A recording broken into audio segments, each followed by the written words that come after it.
Hicrətdən təxminən 40 il əvvəl Həbəş əsilli bir kölə olaraq Ərəbistanın qərbində, Seratda və ya Məkkədə Cüməh qəbiləsi içində dünyaya gəldi. Anasına nisbətlə İbn Hamamə kimində tanınan Bilal, İslamı Həzrət Əbubəkir vasitəsilə qəbul etdi. Bilal, Bəni Cüməhdən adı məlum olmayan birinin, daha məşhur rəvayətə görə isə eyni qəbilədən olan Ümeyyə ibn Xələfin köləsi idi. Məkkədə imanını açıq söyləyən ilk 7 nəfərdən biri olduğuna görə Ümeyyə ibn Xələf onu günorta vaxtı qızmar günəş altında kürəyi üstə uzadır, sinəsinə böyük bir daş qoydurur, sonra da İslamdan dönüb Lat və Uzzaya tapınmağa məcbur edirdi.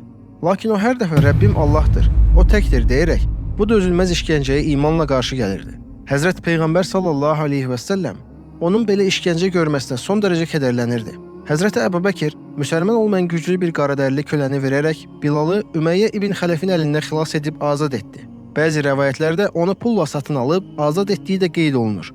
Həzrət Peyğəmbər sallallahu aleyhi və səlləm Bilalı Məkkədə Ubeydə bin Harislə, Mədinəyə hicrətdən sonra isə Əbu Ruveyhə Abdullah bin Əbdurrahman Əl-Həsəmi ilə qardaş etdi. Mədinənin havasına alışa bilməyən bəzi səhabələr kimi Həzrət Əbubəkir və Bilalın da xəstələndikləri, Məkkəyə duyduqları dərin həsrətlə şeirlər söylədikləri hədis kitablarında qeyd olunur. Bilal Əl-Həbəşi hicrətin 1-ci və ya 2-ci ilində Həzrət Peyğəmbərin öyrətdiyi azanı onun əmri ilə ilk dəfə oxumaqla məşhur oldu və ömrü boyu həm səfərdə, həm də yoldaşlıqda Həzrət Peyğəmbərin müəzzini kimi xidmət etdi.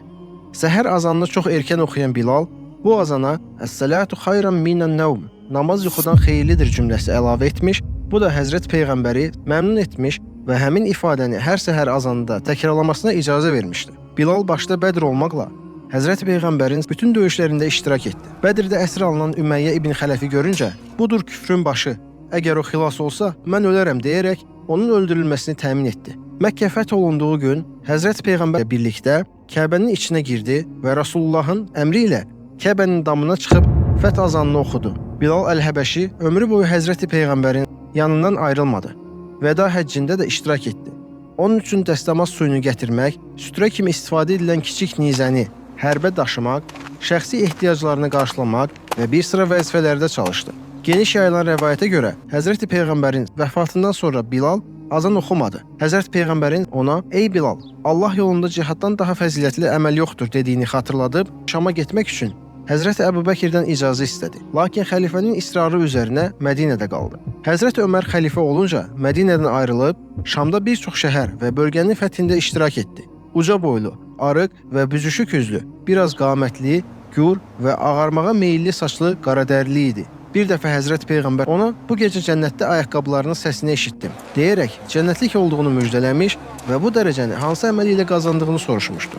O da hər dəst namazdan sonra Allah Taala'nın nəsib etdiyi qədər nafilə namaz qılmaq adətindən danışmışdı. Bəzi müsəlmanlar Bilalın azan oxuması üçün xəlifəyə müraciət etdilər. Xəlifənin istəyi ilə Bilal Şamda bir dəfə azan oxudu və dinləyənləri ağlatdı.